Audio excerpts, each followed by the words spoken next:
Hello dear raptors, welcome welcome back to ఆ YouTube channel. Guys, ఎవరైనా ఇప్పుడే కొత్తగా వస్తే మాత్రం ఛానల్ సబ్స్క్రైబ్ చేసుకోండి.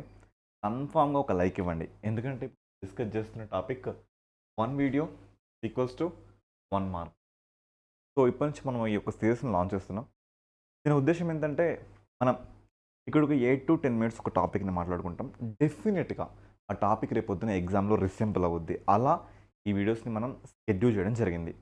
ఇప్పుడు దీంట్లో నేను మీతో మొదటగా మాట్లాడేది యాంటీ డిఫెక్షన్ లా, పార్టీ ఫిరాయింపు చట్టం. సరే, మీకు అర్థం కాలేదా? నేను మీకు చిన్న ఎగ్జాంపుల్స్ చెప్తా. ఒక 2 examples. For example, station Ghanpur ఒక నియోజకవర్గం తెలంగాణలో, మీకు తెలిసిందే. దానికి ఎవరు ఎమ్మెల్యే? కడియం శ్రీహరి గారు. 2023లో టీఆర్ఎస్ పార్టీని గెలుపొందిన ఆ పర్సన్ కాంగ్రెస్లోకి మర్జ్ అవ్వడం జరిగింది. మరి బై ఎలక్షన్ వచ్చింది, రాలేదు. ఇప్పుడు ఆ పర్సన్ని ఎన్నుకున్నది ఏ క్రైటీరియా మీద? టీఆర్ఎస్ పార్టీలో ఉన్నాడు అనే ఉద్దేశంతో అక్కడ ఉన్న ప్రజలు తనకు ఓటు వేయడం జరిగింది. తను ఇప్పుడు ఏం చేసిండు? అంతమంది తీర్పును వైలేట్ చేసి తను కాంగ్రెస్లోకి వచ్చిండు. ఇది నైతికంగా కరెక్టేనా? మనకి 2024లో కూడా ఒక కేసు ఉంది, పాడి కౌశిక్ రెడ్డి వర్సెస్ తెలంగాణ స్టేట్. ఈ కేసులో కూడా మనం చూడొచ్చు ఏంటంటే, టీఆర్ఎస్ ఎమ్మెల్యేలు కాంగ్రెస్కి వెళ్ళడం జరుగుతుంది. వాళ్ళందరి మీద పార్టీ ఫిరాయింపుని వర్తింపజేయండి. సరే, ఇది అర్థం కాలేదా? నేను ఒక చిన్న మూవీ చెప్తా.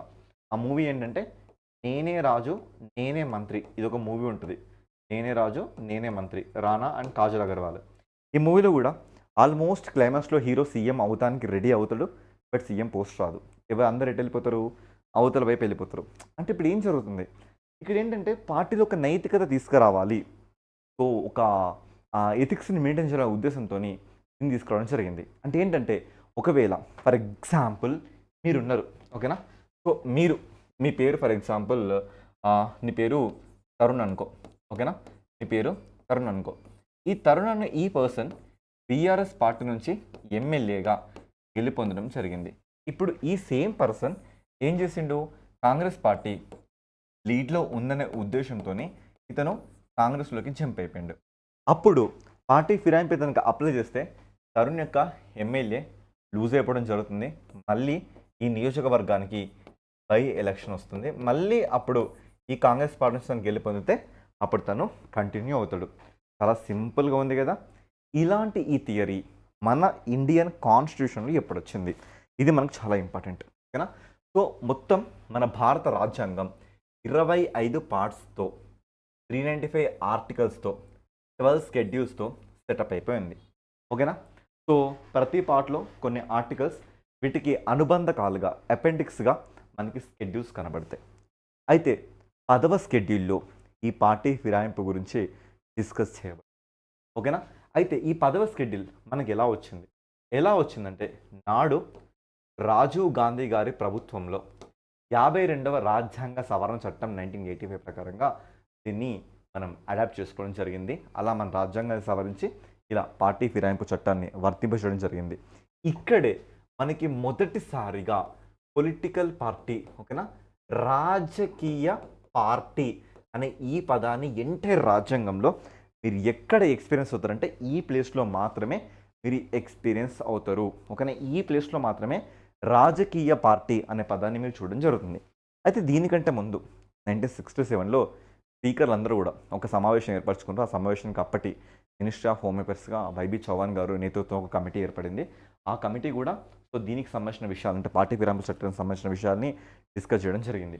అయితే తర్వాత 1979లో వెస్ట్ బెంగాల్ మన దేశంలో మొదటిసారిగా ఇలా పార్టీ ఫిరాయింపు చట్టాలకి సపోర్ట్ ఇచ్చిన ఒక రాష్ట్రంగా దీన్ని మనం చూడొచ్చు, ఓకేనా? సో అయితే ఈ పార్టీ ఫిరాయింపులో ఏ సందర్భంలో ఒక ఎమ్మెల్యేకి, ఒక ఎంపీకి, ఒక ఎమ్మెల్సీకి అప్లికేబుల్ అవుతాయో ఈ సందర్భాల్లో మనం చూద్దాం. అయితే మొదటగా నేను మీకు అర్థమయ్యే భాషలో చెప్తా. ఒక ఎమ్మెల్యే గెలుపొందడం జరిగింది. ఇప్పుడు ఈ ఎమ్మెల్యే ఒక రిజిగ్నేషన్ లెటర్ ఇచ్చాడు అనుకోండి. సో ఈ రిజైన్ లెటర్తో తిన సభ్యత్వం పూర్తయిపోతుంది, అంటే పార్టీ ఫిరాయింపు అనేది అప్లికేబుల్ అవుతుంది తను రిజైన్ చేస్తే, ఓకేనా? ఈ రిజైన్ ఎవరి దగ్గరికి వెళ్తుంది? స్పీకర్ గారి దగ్గరికి వెళ్తుంది. ఈ స్పీకర్ ఏం చేస్తారంటే దీన్ని ధృవీకరించాడు అనుకోండి, తన ఎమ్మెల్యే సీట్ క్యాన్సిల్ అయిపోతుంది. రెండవది, ఓకేనా, పార్టీలు మారినప్పుడు, ఓకే, ఎక్స్ అనే వ్యక్తి ఉన్నాడు.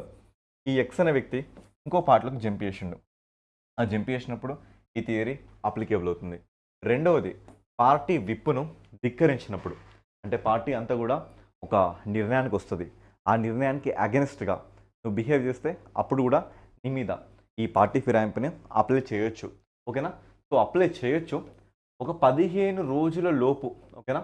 15 రోజుల్లోపు ఇలా అప్లై చేయొచ్చు అనే ఈ రెజల్యూషన్ స్పీకర్ వద్దకు వెళ్ళకపోతే క్షమించినట్లుగా ఆ వ్యక్తిని వదిలేసినట్లుగా. ఓకేనా?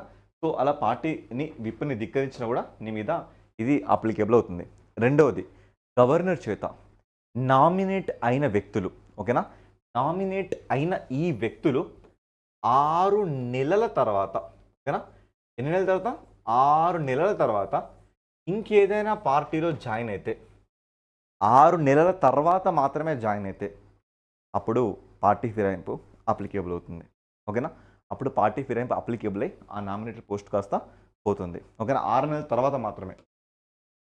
స్వతంత్ర అభ్యర్థులు, ఇండిపెండెంట్ క్యాండిడేట్స్ గెలిచాక ఇతర పార్టీలోకి మారితే అప్పుడు వాళ్ళ యొక్క సభ్యత్వం రద్దయిపోతుంది. ఓకేనా? సో నెక్స్ట్, సదరు వ్యక్తులు, గెలిచిన వ్యక్తులు, అధికారంలో ఉన్న వ్యక్తులు పార్టీకి అగెనిస్ట్గా పనులు చేస్తే అప్పుడు వాళ్ళ మీద అప్లికేబుల్ అవుతుంది. ఓకే? చివరి issue very very most important. ఎప్పుడైతే ఒక పార్టీలో 2/3 of the people, for example ఇప్పుడు ఒక పార్టీలో 60 మెంబర్స్ ఉన్నారు, 60 మెంబర్స్లో 2/3 అంటే 40, 2/3 అయినా అవ్వచ్చు లేదా అంతకంటే ఎక్కువైనా అవ్వచ్చు. ఇంతమంది వ్యక్తులు ఎక్స్ అనే పార్టీ నుంచి వై అనే పార్టీలోకి వీళ్ళు వెళ్తే వీళ్ళ మీద పార్టీ ఫిరాయింపు అనేది అప్లికేబుల్ అవ్వదు. అంతకంటే తక్కువ మంది వెళ్ళిన సందర్భంలో మాత్రమే అప్లికేబుల్ అవుద్ది. ఓకేనా? బట్ అంతకుముందు ఇది ఎంత ఉండేదంటే 2/3 ఉండేది కాదు, కేవలం 1/3 మాత్రమే ఉండేది. ఇలా 1/3ని కాదని 2/3 తీసుకొచ్చిన ఈ amendment act 91st constitutional amendment act 2003, 91వ రాజ్యాంగ సవరణ చట్టం 2003 ప్రకారంగా దీన్ని తీసుకొచ్చారు. అయితే చివరిగా ఇక్కడ మనం ఒక విషయాన్ని చూడాలి. అయితే ఇలా పార్టీ ఫిరాయింపుకి సంబంధించిన నిర్ణయాలలో స్పీకర్దే అంతిమ నిర్ణయం. స్పీకర్ తీసుకున్న ఈ జోక్యాల మీద సుప్రీంకోర్టు, కోర్టులు ఎలాంటి న్యాయ విచక్షణ, ఓకేనా, ఎలాంటి న్యాయ సమీక్ష, ఎలాంటి జ్యుడిషియల్ రివ్యూ చేయరాదు అని కాదు, చేయవచ్చు అని చెప్పిన సుప్రీంకోర్టు కేసు ఏంటంటే that is Kihoto Hollohan versus Zachillhu in 1993 case.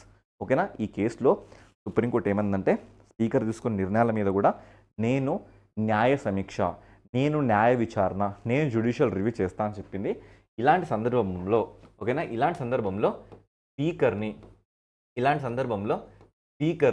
మనం ట్రిబ్యునల్గా కన్సిడర్ చేయొచ్చు ఇప్పుడు చెప్పింది. ఓకేనా? సో ఇవన్నీ కూడా యాంటీ డిఫెక్షన్ లాకి సంబంధించిన విషయాలు. ఎప్పుడు వర్తిస్తుంది తెలుసుకుంటే ఎప్పుడు వర్తించదో తెలుస్తుంది. ఎప్పుడు వర్తిస్తుంది అంటే జనరల్ విప్పుని ధిక్కరించినప్పుడు కానీ, రాజకీయ పార్టీలు అగెనిస్ట్గా పనిచేసినప్పుడు కానీ, ఒక పార్టీలో గెలిచి ఇంకో పార్టీలోకి జంప్ అయినప్పుడు కానీ, స్వతంత్ర అభ్యర్థి గెలిచి ఇంకో పార్టీలోకి వెళ్ళిపోయినప్పుడు కానీ, నామినేట్ అభ్యర్థులుగా నామినేట్ అయ్యి 6 నెలల తర్వాత వేరే పార్టీలోకి వెళ్ళిపోయినప్పుడు కానీ, 2/3 వంతు కంటే తక్కువ మంది ఇతర పార్టీలోకి జంప్ అయినప్పుడు కానీ, ఎమ్మెల్యే లేదా ఎంపీలు రిజిగ్నేషన్ లెటర్స్ ఇచ్చినప్పుడు కానీ, ఈ 7 కండిషన్స్లో మాత్రమే ఒక వ్యక్తి మీద మీరు పార్టీ ఫిరాయింపును అప్లై చేయగలరు.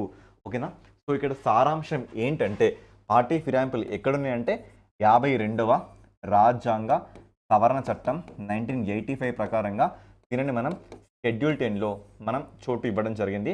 ఇక్కడ మాత్రమే ఎంటైర్ రాజ్యాంగంలో రాజకీయ పార్టీ అనే పదాన్ని మీరు చూడగలుగుతారు.